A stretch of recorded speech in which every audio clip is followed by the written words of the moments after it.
Bismillahirrahmanirrahim. Assalamualaikum warahmatullahi wabarakatuh. Selamat pagi rekan-rekan semuanya. Salam semangat, sehat, dan bahagia.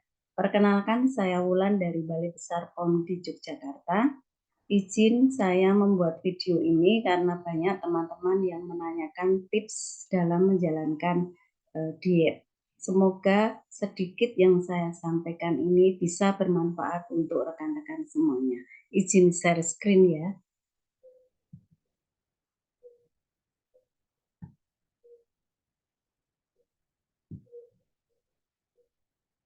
Sudah kelihatan ya teman-teman. Saya menjalankan diet ini secara alami dan mandiri sejak bulan Juni 2023. Jadi sampai saat ini sudah sekitar 5 bulan.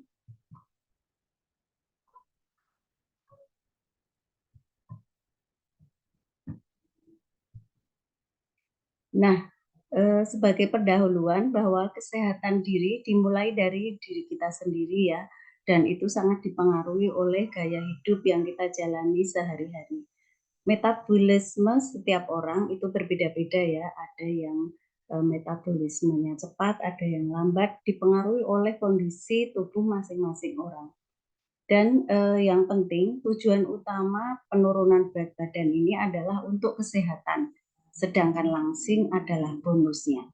Jadi tujuan sharing ini untuk mengajak rekan-rekan semuanya untuk selalu bersemangat, hidup sehat dan bugar. Latar belakang kenapa saya ingin menurunkan berat badan adalah karena adanya gejala-gejala yang cukup mengganggu aktivitas sehari-hari ya. Misalnya nafas ngos-ngosan, kaki sering kram, kesemutan, atau bahasa Jawanya adalah gling-glingan ya. Kemudian terasa kelelahan terutama kalau naik tangga. Kemudian tidur mendengkur ya, walaupun kita tidak bisa mendengar dengkuran kita sendiri, tapi kita merasa ya bahwa kita tidurnya mendengkur. Kemudian yang jelas adalah baju seragam kita menjadi sempit. Nah, saya sempat pesimis berhasil untuk menurunkan berat badan karena yang pertama ada penyakit, kemudian umur sudah tidak muda lagi, kemudian sudah pernah mencoba mengurangi porsi makan tapi belum berhasil juga. Nah, kadang-kadang saya mencari pembenaran ya, misalnya nggak apa-apa gemuk, yang penting sehat. Atau hidup cuma sekali, ngapain dibikin ribet. Nah, ini adalah pembenaran-pembenaran yang tentu saja tidak benar. Sampai akhirnya Tuhan menunjukkan jalan dengan tidak sengaja saya menemukan video-video dari para pakar. Video yang pertama saya temukan adalah videonya Bang Aderai. Jadi terima kasih sekali Bang Aderai. Kemudian saya konfirmasi ke video dari para pakar lainnya. Teman-teman juga bisa mengikuti video-video para pakar ini untuk mendapatkan penjelasan yang mungkin lebih detail dan lebih jelas seperti itu. Setelah menyimak video-video dari para pakar, saya melakukan evaluasi diri dan berikut adalah kesalahan-kesalahan yang telah saya lakukan dalam upaya menuju sehat dan turun berat badan.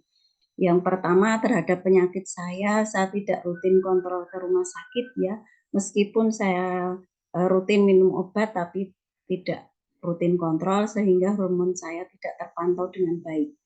Kemudian sering makan cepat-cepat atau terburu-buru ya, hanya mengunyah beberapa kali saja. Kemudian olahraga masih kurang, biasanya hanya mengikuti aerobik di kantor seminggu sekali. Kemudian kurang minum air putih ya, ini karena biasanya takut nanti sering ke belakang ya kalau tugas-tugas di lapangan nanti harus mencari kamar mandi dan sebagainya. Kemudian kelebihan kalori yang masuk, jadi tanpa sengaja mengkonsumsi double-double karbo atau hidden karbo atau buah-buahan yang berkalori tinggi. Nah, menurut para pakar, tubuh yang sehat dan ideal itu dipengaruhi oleh 20% olahraga dan 80% gaya hidup. Nah, di sini gaya hidup sangat mempengaruhi ternyata ya, karena 80%-nya. Dan itu mencakup pengaturan pola makan, kemudian cukup mengkonsumsi air putih, istirahat yang cukup, dan menghindari stres. Jadi kalau kita ingin menurunkan berat badan, kita harus menghindari stres ya. Kalau masih stres nanti akan susah turunnya. Kemudian rumus berat badan itu tentu saja kalori dipengaruhi oleh kalori yang masuk dan olahraga atau aktivitas yang kita keluarkan. Misalnya kita makan 1.300 kalori dan kita membakar 1.800 kalori, maka berat badan akan turun. Begitu juga kalau kita makan 1.800 kalori dan olahraga atau aktivitasnya membakar 1.800 kalori, maka berat badan akan tetap. Kalau ingin naik berat badan, maka ditambah 500 kalori. Kalau ingin turun berat badan, maka dikurangi 500 kalori.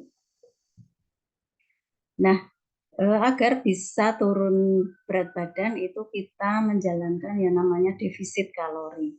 Jadi defisit kalori adalah pola makan untuk menurunkan berat badan dengan cara mengurangi asupan kalori harian.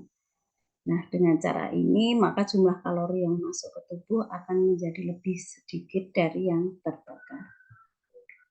Nah, defisit kalori itu harus dijalankan secara sehat ya. Jadi nilai gizi tetap tercukupi untuk menjalankan fungsi dasar tubuh atau BMR ya. Kemudian tidak boleh dijalankan secara ekstrim ya, karena nanti efek sampingnya dapat mengganggu metabolisme ya. Metabolismenya melambat dan otak akan kekurangan energi. Kemudian disesuaikan dengan aktivitas fisik. Jadi tiap orang itu aktivitasnya berbeda-beda ya. Ada yang mungkin hanya seharian duduk di depan laptop, kemudian ada juga yang aktivitasnya berat seperti itu. Nah, cara untuk defisit kalori itu tentu saja dengan menghitung kebutuhan kalori. Ini bisa dengan cara manual atau dengan aplikasi ya. Saat ini mudah kita temukan untuk menggunakan aplikasi. Nah, pada saat saya memulai menjalankan diet itu saya tidak langsung menghitung ya, karena nanti mungkin akan sedikit repot. Jadi saya menggunakan yang mudah dulu, yaitu dengan mengatur pola makan padat gizi dan rendah kalori. Kisi-kisinya adalah mengurangi konsumsi 6 putih dan minyak. 6 putih itu apa saja? Yaitu gula, garam, tepung, santan, nasi putih, dan susu olahan yang manis.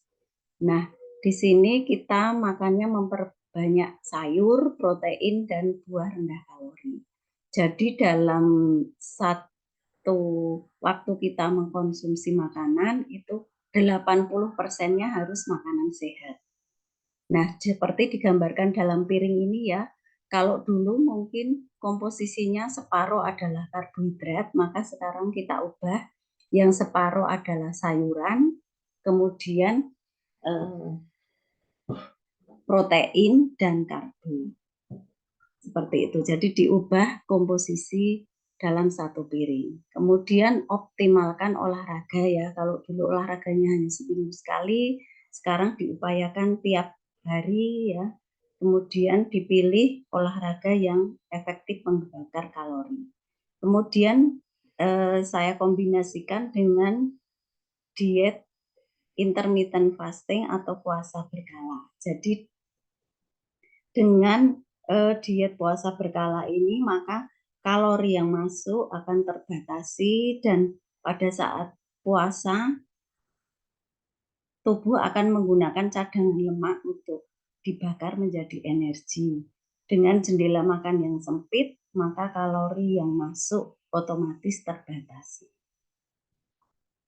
Nah, untuk contoh menghitung kalori, itu bisa menggunakan aplikasi ya, disiapkan dulu data-datanya seperti nama, usia, jenis kelamin, tinggi badan, berat badan, lingkar pinggul, lingkar panggul, lingkar perut, lingkar leher. Kemudian buka aplikasi namanya TDEE Kalkulator, kemudian kita masukkan datanya, dan selain itu kita hitung juga kalori dasar atau BMR-nya dengan aplikasi juga.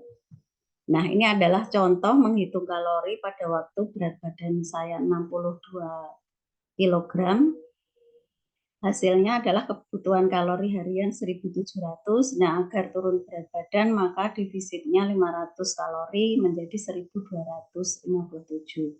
Nah, kebutuhan dasar harian atau BMR-nya adalah 1.157. Jadi defisit kalori ini aman karena tidak kurang dari BMR. Nah, 1.200 itu makan apa saja, kira-kira seperti ini ya. Jadi nanti ada sayuran, kemudian telur rebus, kemudian karbonya itu nasi merah atau ubi atau kentang. Kemudian nanti cemilannya diganti edamame dan pisang atau pepaya begitu. Nah, ini bisa makan sehari 2 kali atau 3 kali, terserah kita mengaturnya ya. Biasanya makan 2 kali sudah cukup kenyang. Nah, untuk diet IF atau puasa berkala ini adalah salah satu dari berbagai jadwal waktu makan yang berputar antara puasa sukarela dan non puasa. Jadi bergantian antara puasa dan waktu makan. Jadi biasanya kalau kita makannya itu jendela makannya adalah 2/3 dari waktu kita, sekarang dipersempit, 2/3-nya adalah puasa dan 1/3-nya adalah jendela makan. Nah, contoh pengaturan puasa berkala ini bisa menggunakan hitungan jam atau hari. Untuk hitungan jam minimal itu adalah 12. Jadi 12/12 itu adalah 12 jam puasa dan 12 jam jendela makan. Contohnya adalah berhenti makan pada hari Senin pukul 6 sore, maka sarapan pada hari Selasa pukul 6 pagi. Jadi malamnya kita tidak makan lagi, dan kalau lapar kita minum air putih saja. Nah, dari waktu yang minimal nanti bisa ditingkatkan menjadi 14 jam, 16 jam, 18 jam, atau 20 jam puasanya. Dan ini dilakukan secara bertahap ya teman-teman, tidak usah langsung ekstrim 20 jam, itu enggak. Tidak usah, tapi bertahap dulu dari yang paling kecil yaitu 12 jam. Ada juga yang menggunakan hitungan hari, jadi misalnya 5 hari makan sehat porsi standar, 2 harinya berpuasa full seperti itu. Ada yang puasanya juga 24 jam, tapi ini tidak boleh dilakukan secara terus-menerus. Nah, yang saya lakukan biasanya sekarang ini di 18 atau 20 jam. Nah, saat puasa berkala itu bagaimana? Jadi saat jendela puasa kita boleh minum apa saja asalkan 0 kalori ya, misalnya air putih, teh tawar, kopi tawar, atau herbal tawar ya, tentu saja tanpa gula. Kemudian saat jendela makan kita makan biasa tapi porsinya tidak berlebihan, atau makan sehat defisit kalori tadi ya, yang tinggi protein, kemudian rendah karbo. Kemudian kita dalam seminggu itu ada yang namanya cheating day atau jeda ya. Jadi misalnya sehari atau 2 hari tidak melakukan puasa berkala. Nah, puasa berkala ini harus dilakukan pada saat tubuh kita fit ya. Kalau kita kondisinya baru agak menurun, nanti bisa tidak puasa dulu. Nah, berikut adalah tips penurunan berat badan ya. Yang pertama tentu saja dilakukan perlahan-lahan ya, tidak boleh ekstrim. Nah, penurunannya cukup 1,5 sampai 2 kilo saja per minggu, maka kita dapat menjalani diet itu terasa ringan, kemudian menyenangkan, dan tentu saja ini akan kita laksanakan dalam waktu lama ya. Tidak saat ini saja, tapi akan kita pakai pola makan itu adalah seterusnya. Kemudian kita melakukan evaluasi secara berkala ya, segera perbaiki pola makan jika terjadi hal-hal yang tidak baik, misalnya tubuh terasa lemah, lesu, BAB tidak lancar, rambut rontok, atau haid tidak teratur. Jadi kalau dietnya kita benar, maka tubuh itu akan terasa segar, fit, bugar gitu ya, tidak lemah atau lesu. Kemudian apresiasi diri ya, walaupun kita mungkin berat badannya belum turun, tapi mungkin saja lingkar perut kita sudah mengecil gitu. Jadi tubuh itu terdiri dari massa otot, air, dan lemak. Jadi kita tetap melanjutkan untuk pola hidup sehat yang kita lakukan. Kemudian diet yang kita lakukan tidak boleh menghambat aktivitas sehari-hari. Ya, diet dilakukan secara fleksibel, menyesuaikan dengan aktivitas yang kita jalani. Ya, misalnya kita sedang liburan atau dinas ya, ada undangan pernikahan, jadi kita bisa tidak diet dulu atau tidak puasa berkala dulu. Nah, sekali lagi tujuan utamanya adalah untuk kesehatan dan langsing adalah bonus. Ibarat berperang, maka keluarkan senjata andalan satu persatu. Jadi kita tidak usah langsung ekstrim ya, kita bisa belajar dulu perlahan-lahan mengurangi tadi 6 putih, kemudian minyak. Nah, setelah itu berjalan baik, kita tambah dengan puasa berkala. Nah, untuk tips makan ya, tentu saja yang pertama adalah cuci tangan dan berdoa ya. Jangan lupa untuk bersyukur ya atas nikmat dari Tuhan yang telah memberikan kita makanan sehat. Kemudian minum kira-kira segelas air putih sebelum makan ya. Ini akan memberi efek kita cepat kenyang dan menahan lonjakan gula. Kemudian utamakan makan protein dan sayuran terlebih dahulu, untuk karbo itu belakangan. Kemudian pilih karbo yang kompleks seperti ubi, kentang, atau nasi merah. Kemudian makan secara perlahan-lahan ya, jangan terburu-buru. Kunyah kurang lebih 30 sampai 40 kali. Kemudian jika menggunakan bumbu-bumbu atau sambal itu gunakan secukupnya ya. Kemudian kita hindari untuk makan double-double karbo. Jadi misalnya sudah makan nasi, nanti makan bakso, empek-empek, dan sebagainya. Kemudian ganti cemilan dengan buah ya, dengan porsi yang secukupnya. Upayakan setelah makan bergerak dulu ya teman-teman, jangan langsung tidur. Kemudian untuk tips berolahraga, jadi olahraga ini sangat baik, yang manfaatnya kita semua sudah tahu bahwa dapat meningkatkan daya tahan tubuh dan menyehatkan jantung dan sebagainya. Jadi waktu yang baik untuk olahraga itu adalah pukul 7 sampai 9, kemudian dilakukan sebelum makan. Untuk jenisnya bisa kardio atau angkat beban, tapi untuk yang efektif membakar tubuh itu adalah yang angkat beban. Angkat beban itu tidak harus ke gym ya teman-teman, bisa dilakukan di rumah ya sambil dasteran. Kemudian bisa menggunakan alat-alat yang ada, bisa menggunakan tubuh kita sendiri atau menggunakan dumbbell ya, seperti gambar yang ada di tengah ini. Itu kita lakukan bertahap beratnya ya, repetisinya. Kemudian kita kalau tidak punya alat bisa menggunakan juga air mineral. Untuk frekuensinya lebih baik kalau setiap hari ya, sekitar 15 sampai 30 menit. Kemudian apakah kita harus olahraga mati-matian? Tidak harus ya teman-teman. Olahraga secukupnya saja, tidak harus sampai kelelahan. Kemudian jika kita akan mandi atau makan setelah olahraga, sebaiknya diberi jeda terlebih dahulu. Kemudian bagaimana kalau kita makan di luar atau menghadiri suatu acara, kita tetap bisa makan ya teman-teman, tentu saja dengan memilih menu tadi sesuai kisi-kisi yang tadi ya, mengurangi 6 putih dan minyak. Ya, itu mengurangi ya, bukan tidak boleh sama sekali. Ya, contohnya adalah misalnya menunya yang tinggi protein, rendah karbo, misalnya capcay, ayam bakar dengan lalapan, seperti itu. Kalau soto, pilih salah satu karbonya, mie atau nasi. Kemudian kalau lotek atau gado-gado, bumbunya tidak perlu dicampur ya, tapi cukup dicocol-cocol seperlunya.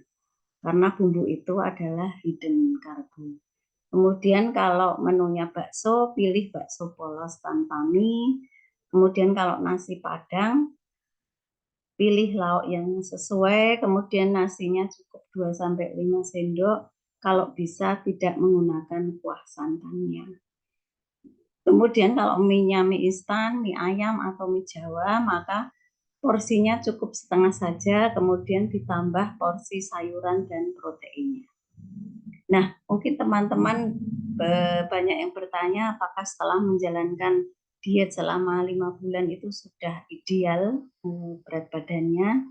Kalau dihitung dari beratnya itu belum ya teman-teman, tapi kalau dihitung dari lingkar perutnya ini sudah memasuki ideal ya. Jadi kalau laki-laki itu sebaiknya kurang lebih 90 cm lingkar perutnya, kalau perempuan itu kurang lebih 80 cm. Ini sekarang sudah 79 ya. Nah, demikian teman-teman yang bisa saya sampaikan. Semoga bermanfaat dan salam semangat, sehat dan bahagia. Terima kasih. Wassalamualaikum warahmatullahi wabarakatuh.